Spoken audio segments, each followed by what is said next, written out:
Lu mungkin bertanya-tanya sama diri sendiri, udah ngerenungin hal ini dari lumayan lama. Kok setiap interaksi yang gue lakuin ke lawan jenis selalu berakhir gak enak ya? Entah pas ketemu lu canggung jadinya menciptakan vibe awkward, abis itu lu jadi jiper, ciut, dan overthinking si cewek bakal ilfeel sama lu, atau lu ngerasa pas ngobrol ketemu sama cewek sebenarnya fine-fine aja, ngobrol seperti biasa, tawa, canda, tapi setelahnya pas lu chat berusaha lebih deket nanya kabar dan sebagainya, dia malah ngejauh, ngeghosting lu. Hal-hal kayak gini yang mengikis rasa pede lu jadi meragukan keatraktifan lu sebagai seorang cowok. Akhirnya pengalaman pahit kayak gini juga ngebuat lu jadi orang yang pesimis, yang negatif pas dihadapin sama urusan percintaan. Lu jadinya males buat mengekspos diri lebih lanjut, daripada ngedate, ketemu cewek, buang-buang duit, ujung-ujungnya berakhir kayak badut doang. Mending me time di kamar ngegame main PS. Pikir lu. Logis sih, cuma nggak bisa dipungkiri juga kalau urusan relationship ini, urusan lawan jenis ini esensial di kehidupan kita sebagai manusia. Menurut teori piramida kebutuhan Maslow, nih gue tampilin di layar gambarnya. Seperti yang bisa lu lihat sendiri, ada reproduction di kategori paling primer, physiological needs, dan intimacy di kategori atasnya, love and belonging.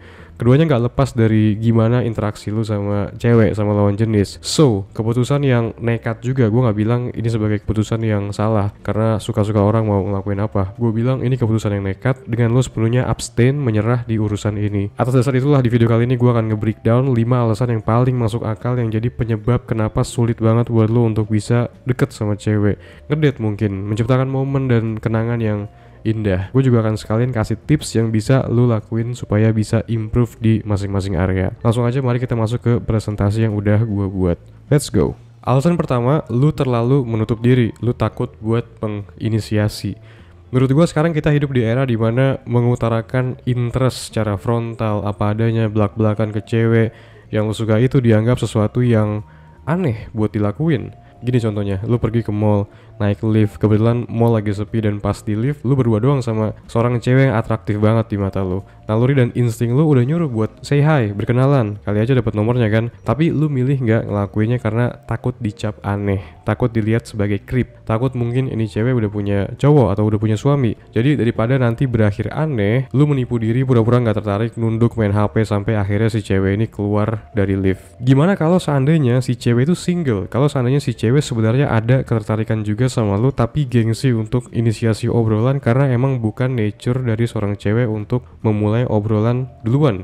Gimana kalau case-nya si cewek emang nungguin lu mulai obrolan, tapi gara-gara lu nya overthinking, mikir ini itu kejauhan, lu akhirnya cuma diem doang, fokus main HP, membatu, dan sekarang gantian si cewek yang nilai, oh mungkin ini cowok udah punya cewek atau istri. Please jangan mengovercomplicate hal ini. Lu terlalu menutup diri. Dengan lu bertindak kayak gini, lu menutup rapat-rapat pintu yang ibaratnya ngasih sinyal ke cewek kalau lu itu available. Dan worstnya, alasan lu nutup diri itu karena keinsecurean lu, karena terlalu banyak skenario yang lu buat di kepala. Jadi gimana cara ngatasinnya? Make it simple, expose diri lu, utarakan interest secara langsung kalau bisa, eye to eye, empat mata. Bang, kalau misalnya ditolak gimana? Ya udah, lu move on, nothing to lose. Mumpung lu belum invest banyak waktu dan mental energi yang lu punya, mumpung lu belum ngeluarin duit buat beliin ini itu yang kebanyakan cowok lakuin buat bikin si cewek jadi suka, lu udah dapat jawaban yang clear, nggak ada lagi perasaan yang mengganjal. 2. Penampilan itu penting. Pastiin dari sisi penampilan lu oke. Mungkin lu sering dengar ucapan personality itu jauh lebih penting daripada seberapa cantik atau ganteng penampilan luarnya, atau don't judge book by its cover.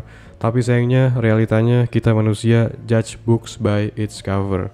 Ini adalah Jeremy Mick, seorang kriminal dari Amerika yang rampok dan nyerang anak remaja berusia 16 tahun. Tapi gara-gara komuknya, mukanya yang kayak supermodel, sekarang dia terkenal jadi model, main film, hidup bahagia kayak artis Hollywood. Ini adalah beauty privilege, dan suka nggak suka sekarang kita hidup di era dimana masyarakat, orang-orang menjunjung tinggi looks atau penampilan, apalagi di era sosmed kayak sekarang. Nah, cewek itu berdasarkan pengalaman gue selama ini makhluk yang visual banget.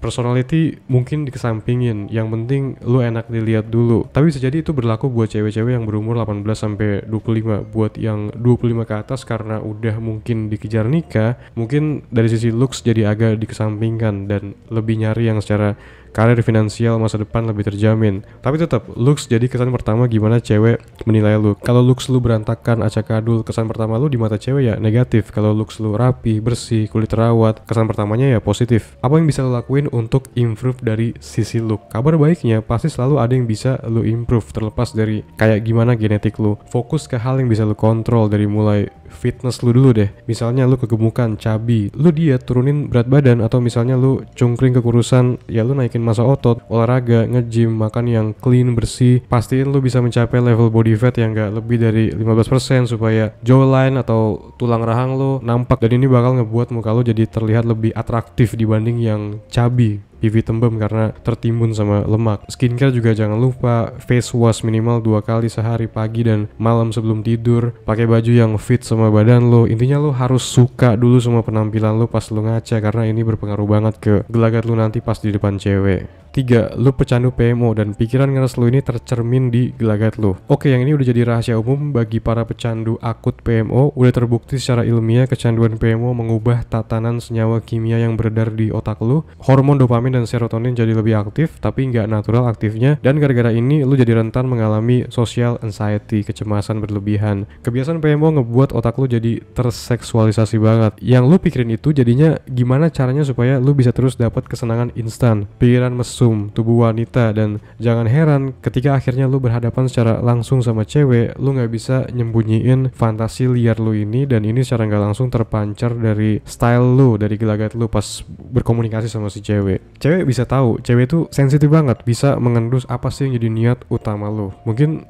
lu gak sadar udah berusaha sekuat mungkin buat nutupin biar lu gak terlalu dilihat sebagai weirdo, tapi ini susah karena otak lu udah terlanjur rusak gara-gara PMO. Interaksi lu jadi gak natural, terkesan dibuat-buat. Cewek bisa ngerasain ini, dan ketika dia tahu kalau lu itu berotak mesum, si cewek dijamin bakal jadi ilfeel sama lu. Coba lu sendiri tanya sama setiap cewek yang lu kenal, ada gak sih dari mereka yang kagum ngefans sama cowok pervert berotak mesum? Jadi solusi untuk ini, reset otak, bebaskan diri lu dari kebiasaan PMO. Lu tetap bisa hidup normal, sehat, walafiat tanpa PMO kok. Tapi bang, gue selama ini PMO dan interaksi gue sama cewek fine-fine aja kok. Dengan lu berhenti PMO, interaksi lu bakal jadi jauh lebih asik. Please jangan menormalisasikan PMO. Hidup lu itu bakal jadi jauh lebih baik tanpa adanya PMO.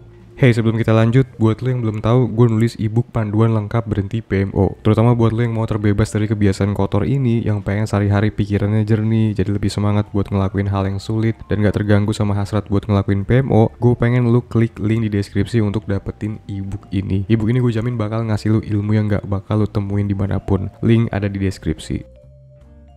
4. Lu gak chill, gak relax, 5-nya terlalu serius. Lu mungkin mikirnya ini keren, berwibawa, bakal terlihat misterius, tapi yang terjadi sebenarnya ini malah ngebikin cewek kabur mundur duluan. Ini masih mirip-mirip sama poin pertama tadi tentang menutup diri. Dengan lu memancarkan vibe yang kaku, dingin, super serius, lu sama aja nutup pintu buat cewek-cewek yang ada di sekitar lu. Berdasarkan pengalaman gua, cewek itu semua mau didasari sama emosinya, dan yang paling penting buat mereka adalah have fun, ceria, Disneyland.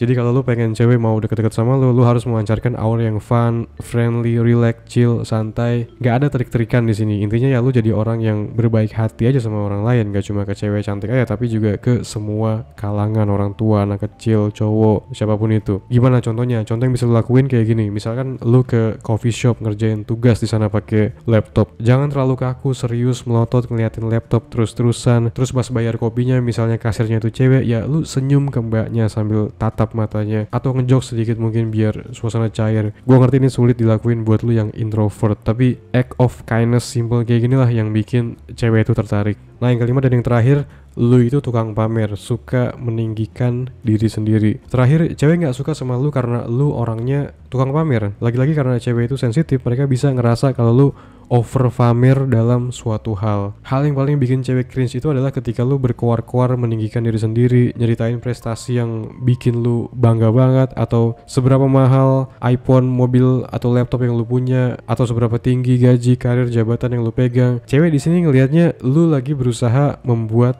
diri lu keren dan ini cringe, gak natural, terkesan dibuat-buat. Jadi solusinya gimana? Stay humble. Lu gak perlu ngejelasin pakai kata-kata tentang seberapa keren diri lu. Biarin aja cewek sendiri yang nilai dan cari tahu sendiri dari action lu, dari tindakan lu, bukan dari kata-kata indah yang terkesan dipaksakan dibuat-buat yang keluar dari mulut lu. Pamer secara terselubung pun cewek bisa ngerasainnya. Jadi menurut gue segala niatan buat pamer mending lu urungkan, karena ini malah bakal jadi bumerang buat lu. Like, comment, share video ini kalau lu ngerasa kontennya bermanfaat. Buat lo yang addict sama PMO, lu bisa baca ebook panduan berhenti PMO permanen, udah terbukti works. Lu bisa cek beberapa testimoninya di website.